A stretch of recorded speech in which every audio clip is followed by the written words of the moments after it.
Hey there folks, this is Misadventurer here today with the 9th developer diary for my Imperator Rome overhaul mod project, Hegemony.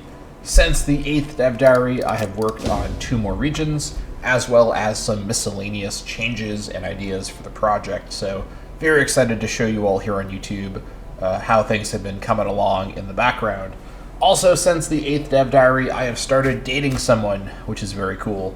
And I did tell her about my YouTube channel and the Hegemony mod project, just to fully disclose to her what she might be getting into if she kept me around. But she is into it, so that is a relief for me. She's probably going to watch this video, so when she does, she'll get the reference. But anyways, let's first talk about some of the miscellaneous things I've done with the project since the 8th dev diary. So first and foremost, I want to talk about a change I've made. Let me just hop into some random nation here. I don't know, let's hop into Parsa, I suppose.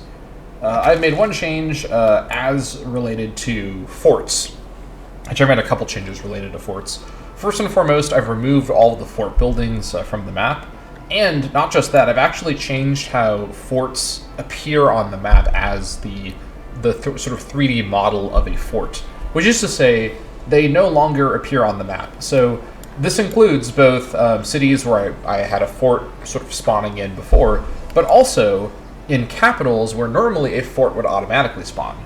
So, and I can just show you here by clicking on Ellis, there is no fort building here, despite this being a capital. I've changed the way that that works in the hard code.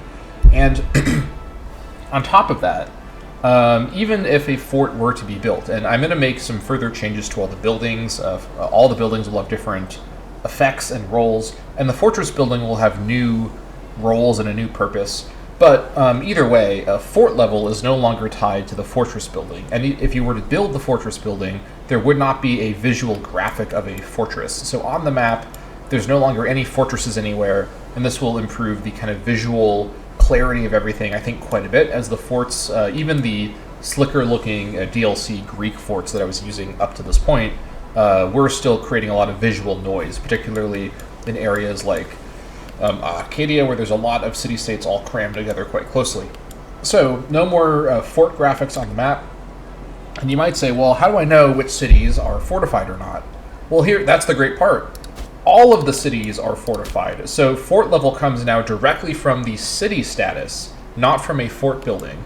And this means that every single city doesn't need to have a fort graphic sharing the tile with the buildings of the city graphic. They're all going to be fortified from being a city.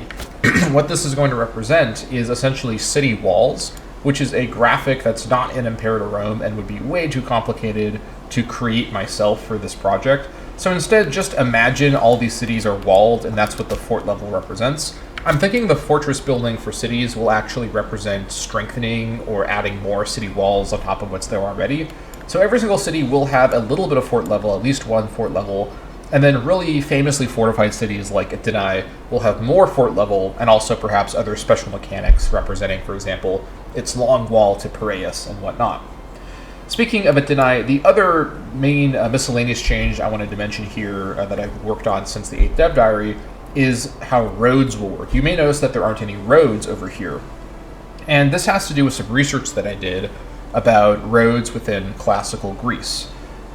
Essentially, the sort of paved Roman-style roads that are within Imperator Rome, when you have roads spawn on the map or you build them with armies, are not exactly historically accurate to the classical period, which of course is before the Roman period, and arguably even in Imperator Rome's actual timeline, in the Republican period, the Romans weren't necessarily building a lot of really high-quality, durable paved roads the way that they were in the Imperial period. So either way, paved permanent roads all over the map, as was the case up till now, is not particularly historically accurate.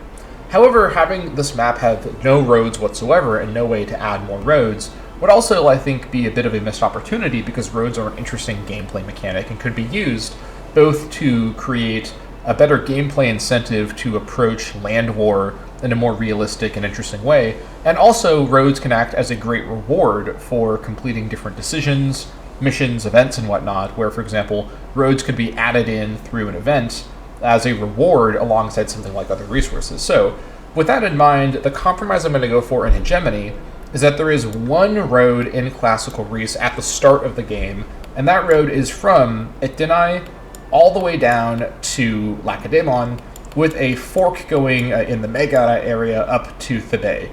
So this connects all of the main major players of the 431 start date together, at least all the ones that are kind of in this area. Other major nations like Elis are a little too far away, but Elis will actually have, as I was just sort of talking about, events and decisions to perhaps build a road between itself and Kalene, and I should say the event would be, when it's completed, it would reward Elis with a road being spawned here. Every single nation will not be able to build roads themselves with armies, which is how it works in vanilla Imperator Rome, as this is just not how roads would have worked in classical Greece anyways. So I'm going to basically lock away the road mechanics to be something that missions, decisions, and events reward players or the AI with as an outcome, right?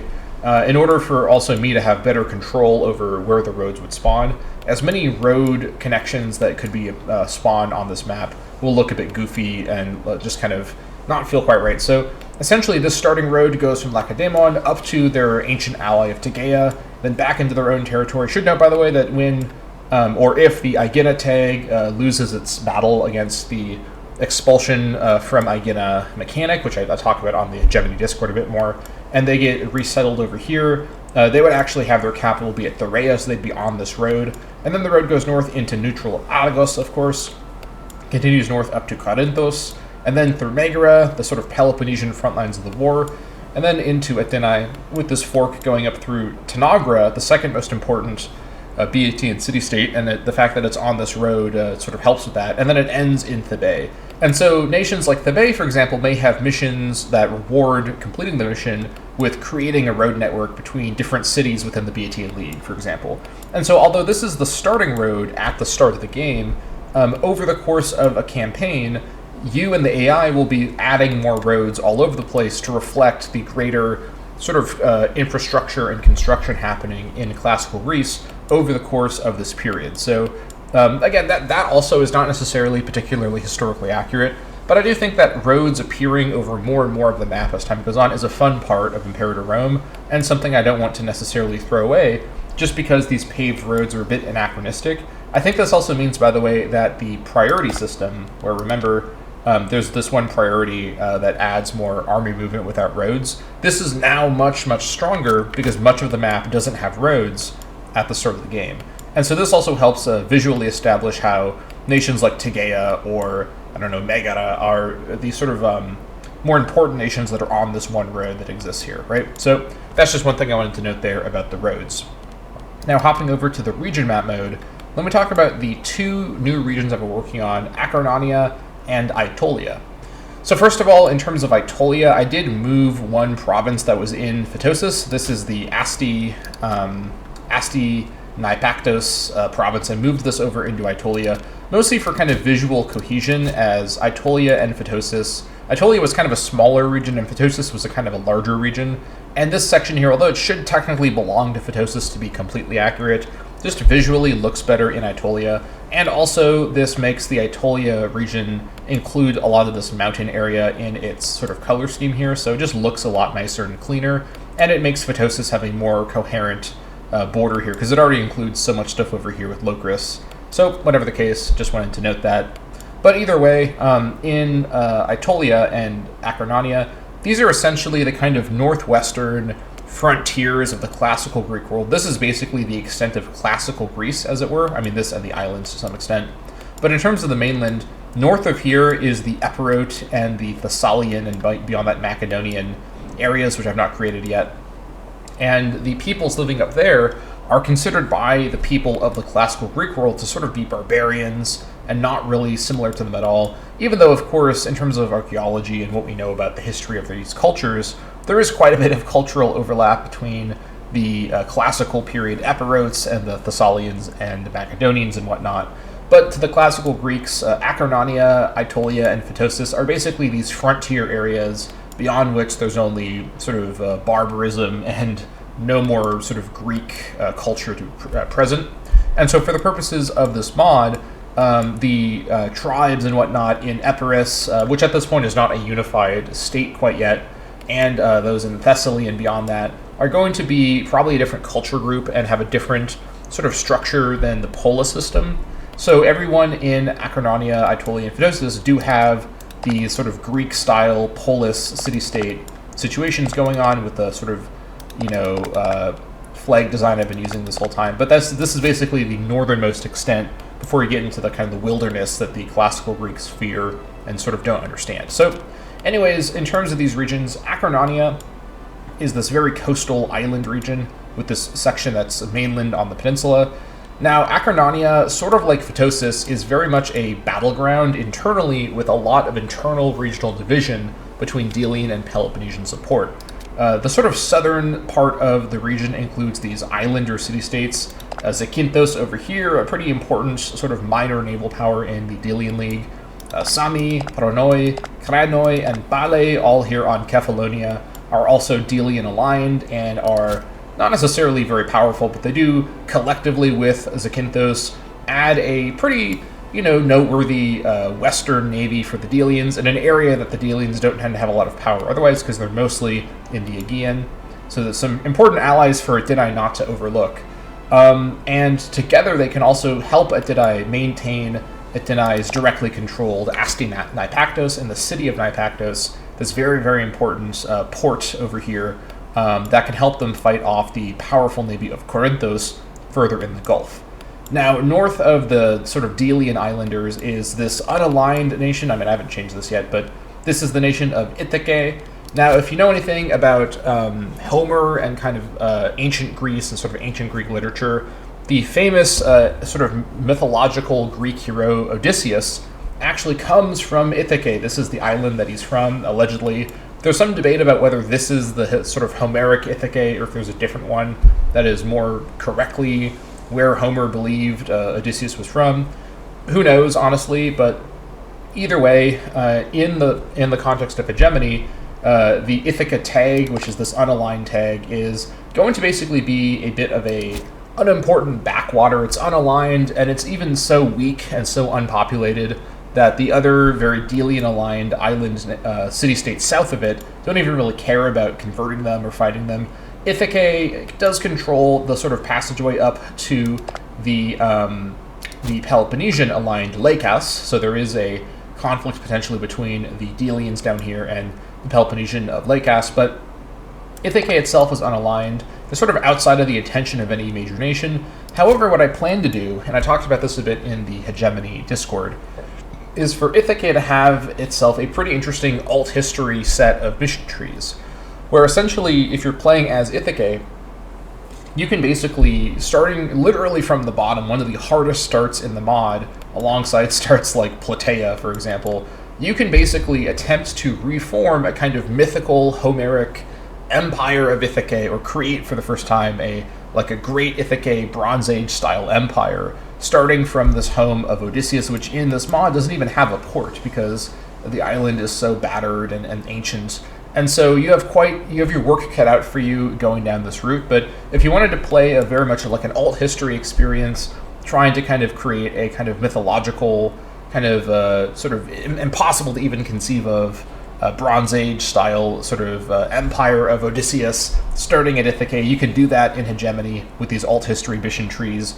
That should be pretty interesting. So that is the situation with Ithaca. Coming up into the sort of northern, more mainland part of the Acarnania region, we've got the Peloponnesian-aligned island of Lykas. And then, if I remember correctly, Palyros, Palyros is Delian-aligned. So I should say, by the way, the sort of peninsular part over here is very alignment and ideologically diverse. So we've got Delian-aligned Palyros, we've got Peloponnesian-aligned Solion, and Peloponnesian-aligned Anactorian, including, by the way, the location of Actium or Actium. The Battle of Actium in Roman history actually happened right over here. Fun fact, I actually didn't know that, but this is the famous sort of water area where the naval battle of Actium at I think 41 AD happened, or BC, I mean. Anyways, but that's not relevant to this mod. But anyways, and then coming further in, we've got the Delian-aligned Stratos and Argos. Now, this Argos is a colony of the much larger and more well-known Argos, and technically this could also be called Argos Amphilochia, but technically, from what I can tell, this city-state was called Argos. It was just sort of known as Argos Amphilochia to sort of distinguish it. But in a similar way that there is an Orchomenos in Boeotia and then another Orchomenos down here in Arcadia, they just happen to have the same name. I think that this is I'm not worried that players of this mod will get confused about which Argos is which.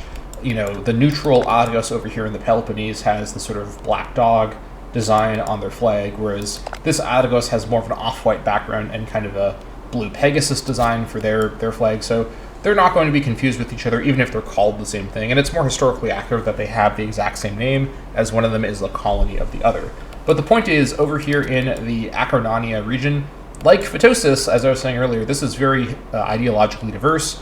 We've got Delians down here, we've got Delians over here, and then we have some Peloponnesian strength here as well, with Polyros being the one Delian stuck between the three Peloponnesians here. So this region is mostly Delian aligned, and it's also nearby the Delian power of Corcyra, who can definitely exert some influence here. Edeni is a little far away, but from Naipactos, Edeni can definitely exert influence here as well. But of course, it's also nearby the entirety of the Peloponnese. Obviously, Dyme is unaligned, but Elis is not unaligned. Elis, of course, is a Lacedaemon Medlos. As I've talked about before, Elis is not a particularly loyal member of the League. Not that they're necessarily pro-Athenian, but they're basically kind of on the verge between being in the Peloponnesian League and just going on a line kind of like Argos. Elis is arguably even stronger than Argos, so they definitely feel like they could get away with it.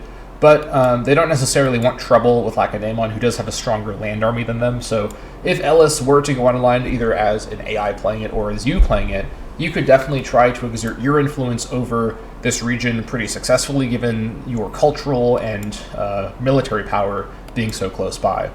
Now, going over into the Aetolia region, compared to Acarnania, this is even more considered kind of a frontier of the Greek world, where essentially this area is still kind of considered shrouded in the mythology of its past. For example, the famous Caledonian boar is believed to have come from or been in the area of Caledon, which is probably the largest city in the area aside from Naipactos that is independent. I mean, Naipactos isn't independent, so what I should say, it's the largest independent city in the area, with Naipactos being the actual largest city in the region. And then looking elsewhere in this region, we've got the coastal city-states, although there's no ports here, of Oineda and Plairon. Then we have the sort of borderlands city-state of Agrinian, which is in between the two regions, but it is technically part of the Aetolia region. It's just sort of along this river here. And heading further inland around the lake Trichonis, we have got the Trichonian city-state over here, and then Theramis. I haven't added all the cities over here, by the way, but I've just laid out the borders and whatnot.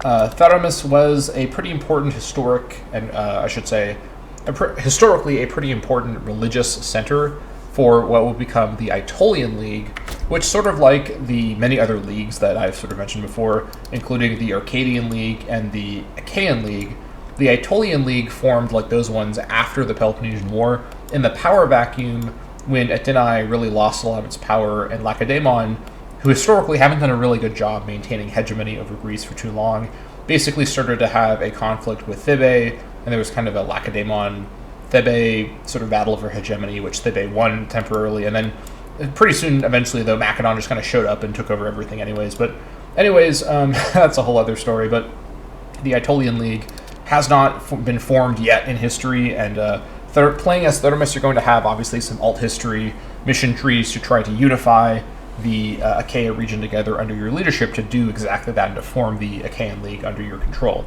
And then heading north, we've got the mountain city-states of Kramasta and Orcalia. These are very much like the most extreme, sort of secluded, distant city-states in the entirety of classical Greece on the mainland, and they're one step between being Greek and being barbarian according to the Southerners, but they consider themselves to be part of classical Greece, and they are up here in the mountains. And I should note, by the way, that unlike with the very ideologically and alignment diverse area of Acarnania, the Achaia region, or excuse me, the Aetolia region is basically completely unaligned. every single nation in here, except for, again, the territory held directly by Deni, is not part of the war at the start date, and everyone here is basically kind of staying out of it. Not so much for because they're following someone like what's going on in Achaia with Daime, convincing the other Achaeans to kind of follow their leadership and stay out of the war, but because people up here are so far away from the war, especially up here in these mountain areas, they just don't really care. It doesn't really affect them. Sort of similar to Lamia, who's also unaligned and is also physically nearby Ocalia. However, if you're paying attention here, if you're playing as a Deni, and you notice that, again, Stratos is a Delian ally, Deni may want to kind of consolidate the coastline here and take over places like Caledon, get this whole thing under their control, either by conquest or through diplomatically bringing these people into the Delian League. Further inland, the value of bringing these folks in is a bit more unclear, but if you're playing as someone like Argos, you're going to have an interest in actually having Agrinian join the Delian League, either, again, diplomatically, or perhaps you can conquer them and force them to join the League. And bringing these people up here into the League does strengthen Delian power in what is mostly a sort of Peloponnesian-aligned area of Greece. This kind of northern area tends to have more Peloponnesian power over here, but over here there is more Delian power. So there's a lot going on up here, even though these are kind of quiet frontier areas, sort of further away from the main action down here. There can still be quite a bit of conflict up here, and the geopolitics, as with everywhere in this mod, is going to be rather complicated. So that's basically what I wanted to show you all in this dev diary. Again, most of what I talked about in this dev diary is a summary of what I talked about at greater length on the Hegemony Discord, so check out the link to that in the description to follow up on that. But whatever the case, thank you all so much for watching, and I'll see you all next time.